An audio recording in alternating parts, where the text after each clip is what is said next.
Hi everyone, my name is Marie Davidson and I am the Youth Services Librarian here at the Aiken County Public Library. I will be reading Chapter 1 from the book The Wild Robot by Peter Brown.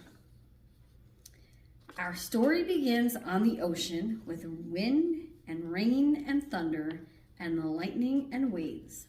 A hurricane roared and raged through the night. And in the middle of the chaos, a cargo ship was sinking. Down, down, down to the ocean floor. The ship left hundreds of crates floating on the surface. But as the hurricane thrashed and swirled and knocked them around, the crates also began sinking into the depths. One after another, they were swallowed up by the waves until only 5 crates remained. By morning, the hurricane was gone.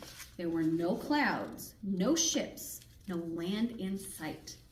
There was only calm water and clear skies and those 5 crates lazily bobbing along an ocean current. Days passed, and then a smudge of green appeared on the horizon. As the crates drifted closer, the soft green shape slowly sharpened into the hard edges of a wild, rocky island. The first crate rode to shore on a tumbling, rumbling wave and then crashed against the rocks with such force that the whole thing burst open. Now, reader, what I haven't mentioned is that tightly packed inside each crate was a brand new robot. The cargo ship had been transporting hundreds of them before it was swept up in the storm. Now, only 5 robots were left. Actually, 4 were left. Because when that first crate crashed against the rocks, the robot inside shattered to pieces. The same thing happened to the next crate. It crashed against the rocks and robot parts flew everywhere. Then it happened to the next crate. And the next, robot limbs and torsos were flung onto ledges.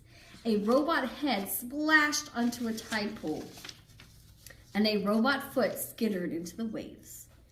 And then came the last crate. It followed the same path as the others, but instead of crashing against the rocks, it sloshed against the remains of the first 4 crates.